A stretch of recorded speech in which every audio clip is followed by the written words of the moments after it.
بالله من الشيطان الرجيم.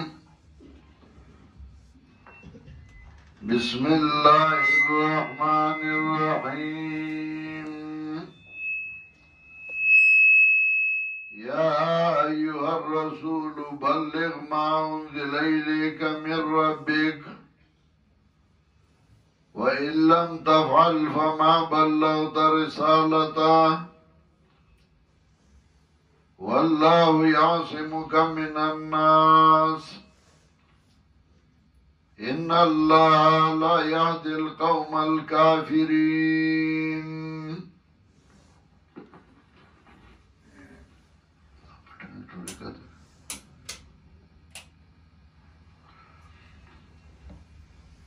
زمانگا روان درسو سورة المائدہ شروع اونن اخیری درس دے. سورة المائدہ کے اللہ سلور اہم مسئلے بیانی. یو دا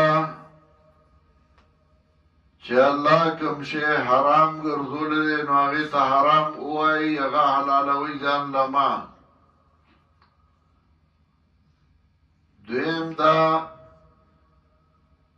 چه اللہ حلال گرزولی او مخلوق پسان باندے حرام کری نو آغی تا حرام موائی او اغا حلال دی اغا اخرائی. دریم مسئلہ دا چه نظر و منخت دا اللہ پنوم باندے ورکول جائز دی او دا غیر اللہ پنوم باندے. سلورم مسئلہ چه دا غیر اللہ پنوم باندے نظر و منخت ورکول دا جائز ندی. دا سلور اہمی مسئلے بیانو لے. دا دے مسئلو خلاف دو قسم خلقو کو یو کافرو کو او دویم آل کتابو. نو بدی صورت کے ورسرور سرا دا غدوار رد کو بیا منافقانو مومنانو کے دا چه خلقو چه دا غی سر عمر گرتیا کولا او دای سر عمر گرتیا کولا نو پا غی باندے عمرات گئی.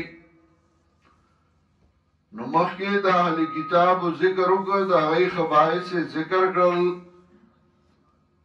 چه تورات نمن دا غی احکام نمن انجیل نمن دا غی احکام نمن پخلے بیوی منگے منو و منی نا.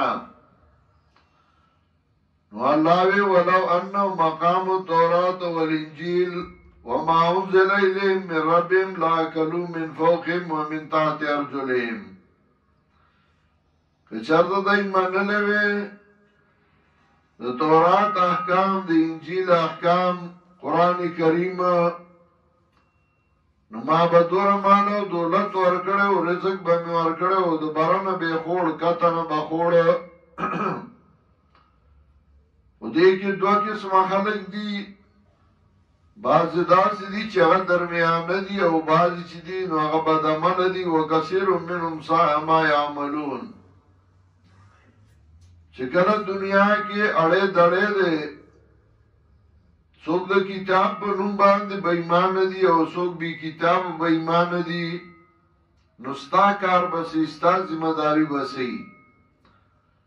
تو بسوائی زی او سرنیم بز زان لئے ما یا تو دی او ڈالی مرگرتی آگے نا استا ذمہ داری حق ویل دی تبا حق راسے.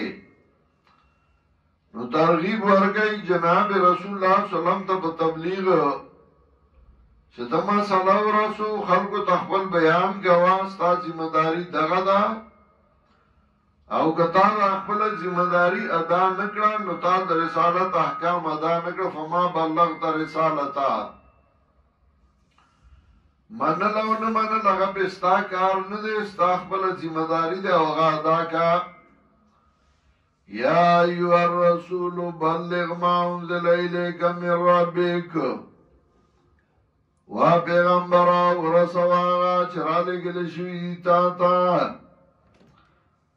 طرفا درفستانا وَإِن لَّمْ تَفْعَلْ فَمَا بَلَّغْتَ رِسَالَتَهُ کتا دا کارونه کن تاو نه رسو خپل رسالت څه مطلب کتا بیانونه که حق دیو نوی تا خپل ډیوټي ادا نکړه شیخ القرآن الله دې په رحمتونو ولیږي هغه به وی چې وطن ته لاړ شي مولوي صاحب ته وایي چې نوې مسله مې زده کړې ده نو وایي چې څه وایي مسله مې دا زده کړې ده چې تا ډو مولا نه یې هلکه زولی مولا نه ما ځکه تا د توحید خبره نه ده کړې مسله دې نه رسولې نو مولا خو بالا وي چې تا خپله ډیوټي ادا کړې وه ته د پیغمبر نه لوی سړی خو نه یې چې هغه ته الله وایي که تا مسله ونه رسوله تا خپله ډیوټي ادا نه کړه وَإِن لَّمْ تَفْعَلْ فَمَا بَلَّغْتَ رِسَالَتَهُ که تا دا کارونه کړو تا ونه رسو خپل رسالت وَاللَّهُ يَعْصِمُكَ مِنَ النَّاسِ دفع دی یو وهمه یاره زه خو مسله کوم خو ټول کله خلاف دی ټول ملک خلاف دی وجنی می ابریدی می نا نو الله وی والله یعصمک من الناس الله با بچ گئی تعالی را د ضرر د خلکو نه سمجھب ضرر در تنشی رسول تخبل کار کوا ستاتا ضرر بالا رسی چې ته مسله نه کې نو ګناه در پسې شو او چې مسله کې کته شهید کېم تا ته ضرر نه دی تا ته مقام ملاو شو والله یعصمک من الناس الله با بچ گئی تعالی د خلقو نه ان الله لا یهدی القوم الکافرین هدایت په ګڼو مانو باندې راځي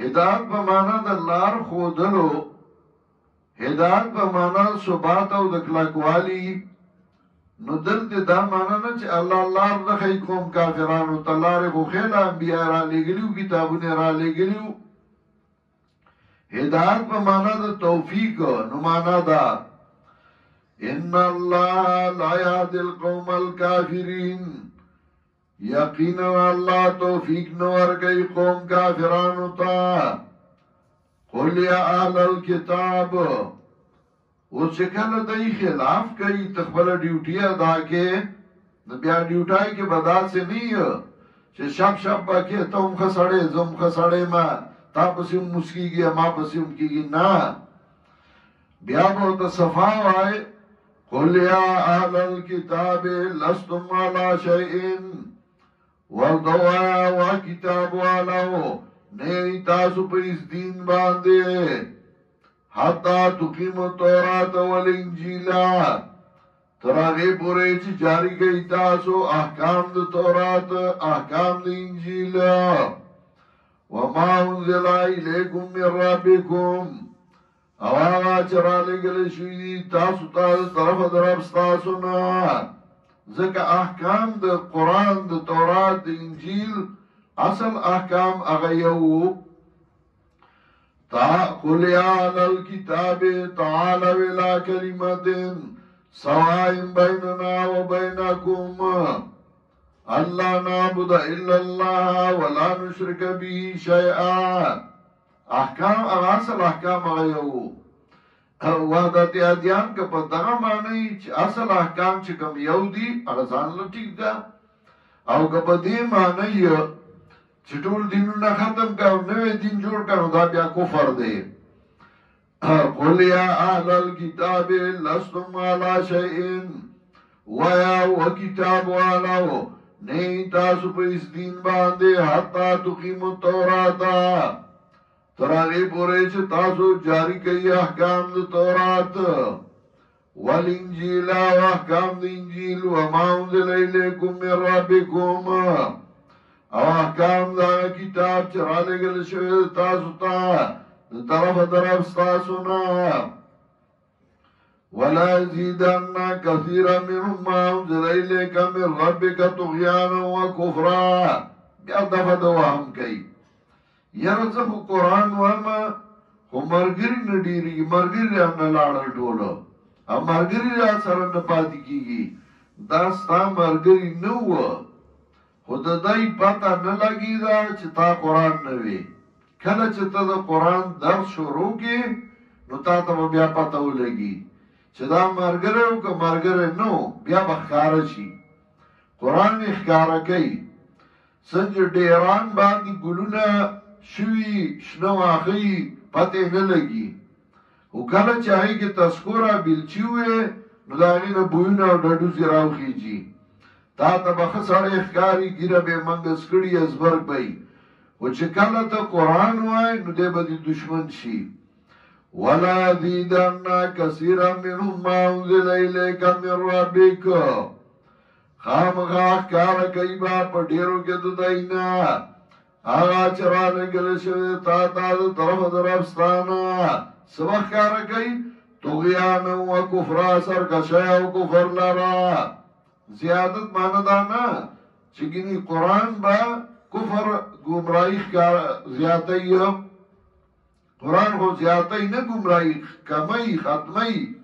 نو دلته زیادت په معنی د ښکاره کولو، دغسې ایمان کې زیادت په معنی د ښکاره کېدو دی. لیزدادوا ایمانا مع ایمانهم، نو معنی دا د ښکاره کې ایمان سره د ایمان د زړه د دی. دا نه چې د دې وجې امام ابو حنیفه رحمت الله علیه وایي ایمان کې زیاتې او کمې نه راځي. ایمان بسیط دی، تصدیق قلبي ته وایي، اقرار باللسان عمل بالارکان. هغه والله شرط دی د پاره د اجرا د احکامو د مسلمانانو په ده. وَلَيَزِيدَنَّ كَثِيرًا مِنْهُمْ خامخا ښکاره به کي په ډېرو کې د دی نه ما انزل الیک من ربک، دا الله کتاب، طغیانا و کفره، سرکشی او کفر لره.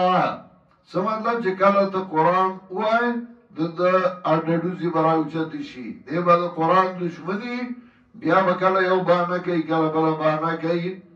والا چې تی ووایم که نه، او چې بیا ووایم داسې چې واضح یې ووایې، هسې کپرو کپرو نه کې. فلا تاسا علی القوم الکافرین، نو مغم جنېږه په قوم کافرانو باندې. ان الذین آمنوا، یقینا هغه کسان چې هغه ایمان راوړی دی په خولې یا ایمان راوړی په خوا. والذین هادو، هغه کسان چې هغه د یهودیان، والصابئون او مجوس، والنصارى نصارى من آمن بالله. اوس شي د هغه چا نه چې ایمان راوړي په الله باندې د زړه نه، والیوم الاخر، په ورځ د آخرت، وعمل صالحا، وعمل وکړه نیک، فلا خوف علیهم ولا هم یحزنون، نه به یره په دی باندې راتلونکي وخت کې. خوف هغه غم ته وایي چې راتلونکی، حزن هغه غم ته وایي چې تیر شوی، پلار مړي زوی مړي سړي ته یادېږي او خفه کېږي، هغې ته وایي حزن. هم هغه غم ته وایي چې سبب یې نه معلوم، دلته خوف حزن ذکر کړه. هم هغه غم ته وایي چې سبب یې نه معلوم، او زړه خپه سړی وایي یاره زړه مې تنګ دی، پته نشته چې ولې. حدیث کې دعا راځي، رسول الله صلی الله علیه وسلم دعا کوي، اللهم انی اعوذ بک من الهم والحزن، واعوذ بک من العجز والکسل، واعوذ بک من الجبن والبخل، واعوذ بک من غلبة الدین وقهر الرجال. هلته هم ذکر کوي، یعنی هغه غم چې سبب نه معلوم، او خوف او حزن هغه غم ته وایي چې سبب معلومي، خو خوف هغې ته وایي چې هغه راتلونکي غمي، امتحان را روان دی سړي سره غمي څه به کېږي. حزن هغې ته وایي چې تیر شوی. نو مطلب دا وعمل صالحا، عمل وکړه نیک، فلا خوف علیهم، نه به یره په دی باندې راتلونکي وخت کې، ولا هم یحزنون، او نه به دی غمجن شي تیر شوي شي پسې. نن به انشاءالله منګه 9 بجې د بخاری شریف اخیری باب او حدیث وایو او بیا به دعا کوو. تاسو میلمانوم ډېر راغلي طلباو، نو نور کله خو موږ 8 بجې سبق شروع کوو، خو نن به انشاءالله د 9 بجو نه سبق شروع کوو. دعا وکئ چې دا څومره ملګري راغلي دي، الله دې